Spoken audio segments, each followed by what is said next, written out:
Is the Strigoi Vampire Lord any good in patch 5.3? These are the lords from the Strigoi Bloodline, and the regular ones simply have a few features that are missing. I had to learn a lot about these, but I feel very rewarded for my efforts. The Strigoi bring some real tricks. So let's dive into the kitchen and see what's cooking. Recruited for a nominal 1000 dark magic. That's just the card here, but with a stiff 325 upkeep per turn, this gets you a single lord on ultra scale, small unit size. Please keep that in mind. He's not the size of a Doom Bull or Ancient Kroxigor. Health comes in at 5,776 on ultra, very beefy. Armor is 15, very thin. And that used to be in a situation with Crypt Ghouls at 10 armor, but now they're 30. These stats already heavily define the character. Missile resistance is the usual 15%. Leadership of 70 is not as high as the regular Vampire Lord, but is far from awful. Nonetheless, the last thing you need is your Lord's crumbling. Speed of 50 and charge speed 60 is up there with Crypt Horrors. Melee attack 75 is highly formidable, and each attack inflicts poison. Attack interval of 4 is standard, and splash target size of medium, or regular cav on down, and max targets actually damaged of 8 is top tier for infantry lords, but does tend to dilute your damage. That's a maximum and not a minimum. Melee defense of 50 is far from terrible, but isn't going to make up for that armor over the long haul. Weapon strength of 410 seems distinctly lower than the generic lord, but is split between 120 base and 290 armor piercing, meaning this is basically your only armor piercing character in the faction in his default form, aside from Vlad, who gets no mounts ever, and the Banshee, who is ethereal. There is no bonus versus type stuff going on here. Charge bonus is 35 on foot, and mass is 750, better than usual. Now, it takes you a century to get there, but the basic Strigoi can acquire a Terrorgheist mount, not just legally, but factually distinct from the zombie dragon. And that takes until rank 20. In this form, upkeep rises to 550, health shoots up to 8,297, armor all the way to 80, thus erasing a great weakness, missile resistance still 15%, leadership still 70. Speed and charge speed are both 90 in the sky. Melee attack starts at quote-unquote only 52, inflicting poison with attack interval 4, splash target size of large, so trolls and down, and max targets damage of 6 for less dilution and more killing power. Melee defense of 47 is scarcely lower than before. Weapon strength 530 is split between 145 base and 385 armor piercing, and yes, there is a fat, marvelous, incredible bonus versus large of 35, enabling you to go ghoul a mano with Karl Franz on Deathclaw and have decent odds. Just remember he hits hard with Galmaraz activated. Charge bonus is 45 raw and mass is 2000. The Terrorgheist of course flies and is considered a siege attacker, causes terror, and has its own awesome breath weapon, but one key to this character is that like a mini Crypt Horror, he has regeneration, the old kind with 20% fire weakness. This means that he will regenerate passively out of combat, which is a complete script flip of the Vampire Lord, who gets the hunger easily, but that requires being in melee combat. The healing caps are the same, proportional to the health I mean, but the point is, if he's not getting shot extensively, which absolutely could happen, then it might be a thing to actually pull him out and let him heal on his own, like Crypt Horrors. In the skill tree, some things are different, but the blue line is not. This is 100% the same as in my Vampire Lord video, so here are the quick hits. For the red line, Aura of Supremacy is the same deal, usual +5 leadership aura and -4 to enemy leadership in the local province. Magical Animus and Undeath Resurgent are just renamed Rally and Stand Your Ground basically, and that's totally okay. The yellow line is also completely the same as for the Vampire Lord, as in there is a full melee line offering lots of goodies but requiring little thought or explanation. Bloodlust and Red Fury are also here and also unchanged, and that's important as considerations go because these are big benefits for a vampire army. Now, one of the big things that I had a hard time learning is that the Strigoi is not the same when it comes to the magic line. For the most part, yes, there's lore of vampires, but there are departures. In the first place, Das Macabre actually isn't here. I mean, I noticed the rank 1 ones have a basic Nehek, but no Das Macabre. Well, they never get it. which is a big deal and which should make you lean on necromancers harder. Instead, he has access to the Lord version of Spirit Leech, but lacks the Lore of Death passive to Wind's Power Reserve, so be aware of that. He does have the Lore of Vampires passive, by the way. It is still potential to add even more to a single target striking power. While the Strigoi does get Gaze of Nagash, and that spell will become even more relevant if/when you get the Terrorgheist mount, he also has a radical change to Raise Dead. Instead of that, he gets Command of the Unliving, limited only to 2 uses. But the trick is, what he's summoning with 9 Winds of Magic are Crypt Ghouls. And not just the regular ones, the upgraded ones from the last patch. So, 30 armor, larger health pool. With the option to select your target carefully, you're in a ridiculously good position to aim this at the most appropriate target and shred it to tasty morsels. Just keep in mind their melee attack and raw damage are stupidly in excess of zombies or skeleton warriors, and they are the default stats. If they're not fighting Reiksguard, they have a really good chance of killing lots of things on their way out the door. Now, what could be better than that? Oh, I don't know, how about being able to summon Crypt Horrors instead? Oh wait, that's what the Overcast version does. Yes, it's pricey, but the fact you can is quite something, and they'll brutalize a few things for you while they last. That's 16 Winds of Magic, and you only get 2 summons total in a battle, but the cooldown of 48 seconds goes away in a flash. So within a minute and change, you can have a Crypt Horror summon or 2, wins depending at the outset of combat. While the Strigoi gets evasion for a small but welcome dose of speed and melee defense, he doesn't actually get Wind of Death or Curse of Years. Instead, he gets the rest of a hybrid death magic repertoire, granting Soul Blight and Doom and Darkness. The first a debuff to enemy melee damage 25% and armor by 30 points for the duration in an area, and the second a zapping of enemy morale, which can have its uses, and I don't use it nearly enough. But yeah, he doesn't get the advanced spells. He can get Earthing and Magical Reserves to help with overcasting and stuff then. So why go down this far? Oh, they gave you an incentive, but you have to look for it. Rather than Arcane Conduit, he does not get that. He can get Diviner, offering plus 50% magic item drop chance, plus 30% steal magic item post-battle chance, and plus 25% campaign line of sight. Setting the line of sight thing aside, okay, those are enormous buffs to your rat-packing collectivist acquisition of shinies, and most traits, lord skills, and so on don't get anywhere near that level of power at it. So let's just keep it in mind that this exists. For the top line, the Terrorgheist Mount Pip waits for any that survive to rank 20. And yeah, that's a lot. Vampire Lord standards like Aura of Dark Majesty, Dark Pact, and Grave Ward are right here, so that's leadership aura size, plus 5 to Army's leadership when attacking, and 10% missile resistance, because getting shot is a bad thing. And remember, low armor, so archers hurt. So what about the rest? Available at rank 6, Grave Eaters grants minus 25% upkeep for Crypt Ghouls, along with a plus 1 recruit rank for them. Now that's normal recruitment, so be aware some people are allergic to recruitment that isn't raised dead.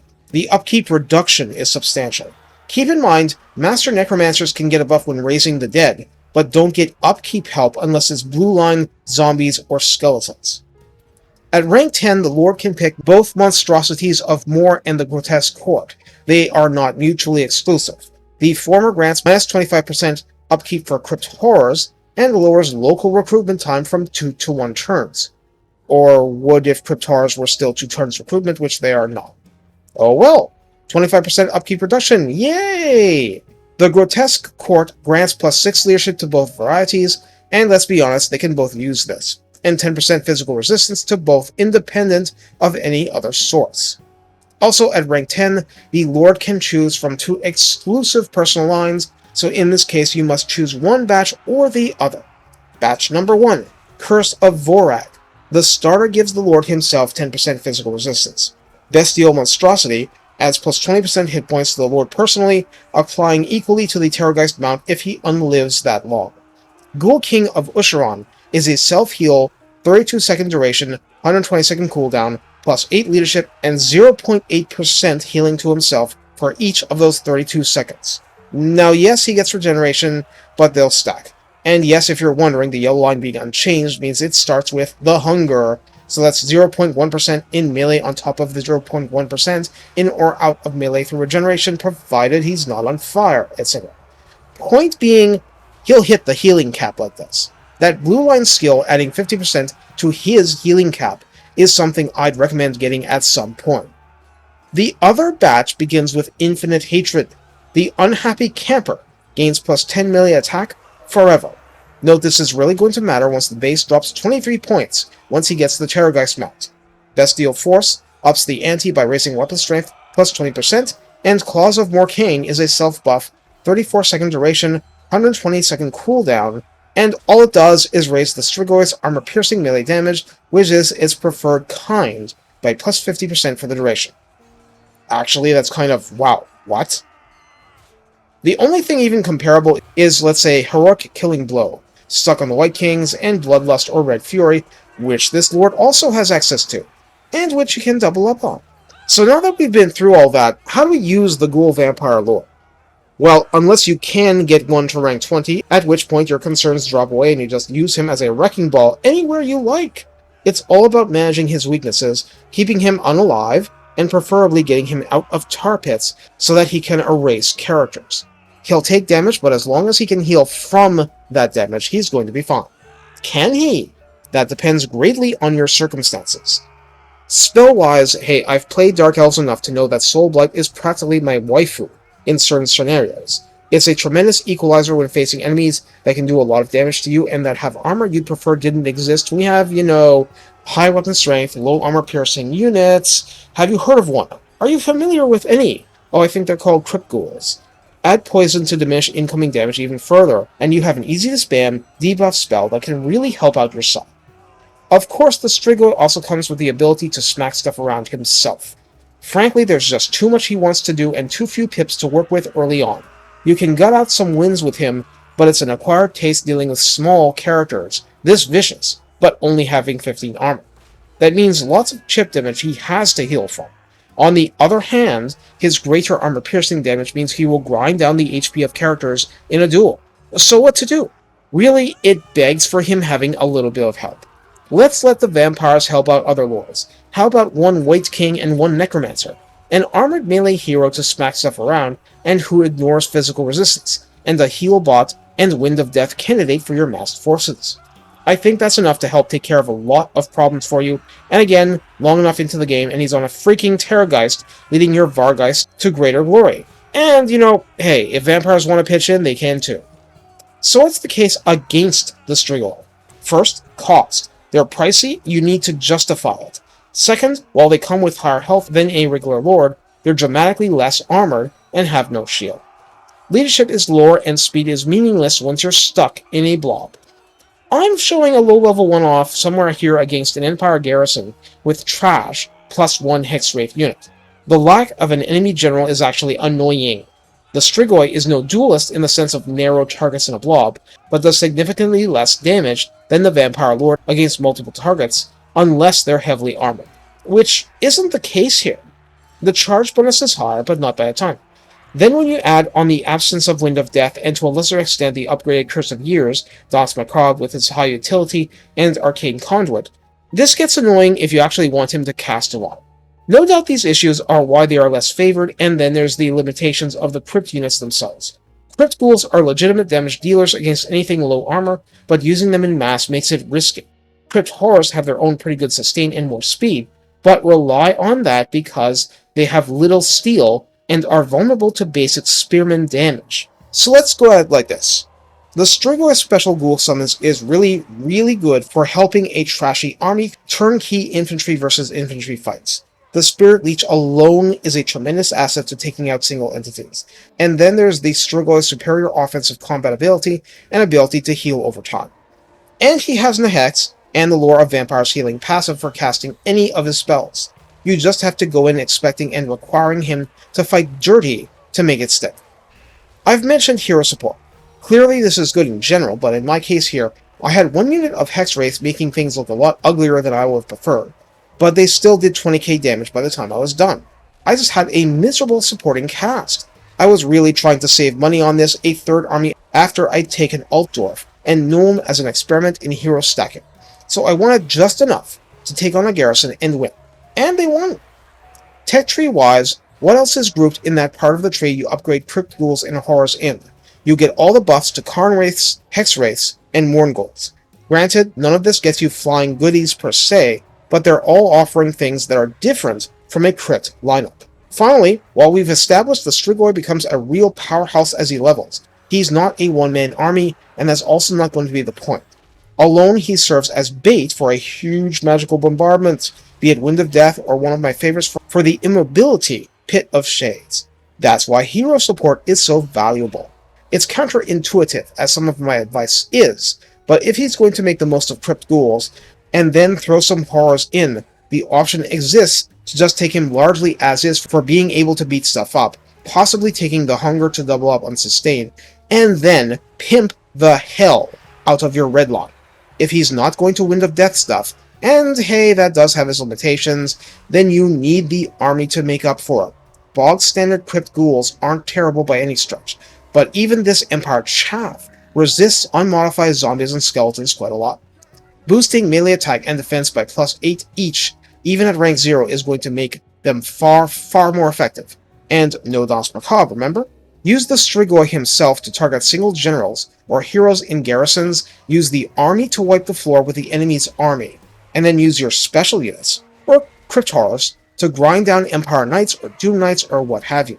You don't need to go 100% with the yellow line to have the Strigoi be combat effective, but you do need the red line to make the army effective. And while they're slower than snails with anchors on their shells, corpse carts help too.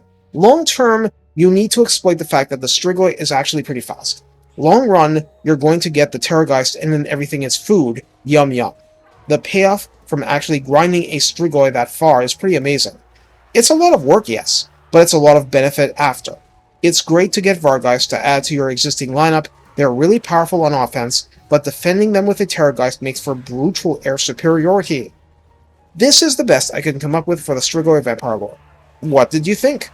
Of course, I'll cover the Ghoul Kings, but sometimes just having the rank 1 Strigoi come in with a few Fellbats can help break the back of an enemy in a larger fight. Take care and have fun bringing the Ghoul to the fights. It's all claws and fury from there. The trick is not having Ghouls shot too much before getting to that point.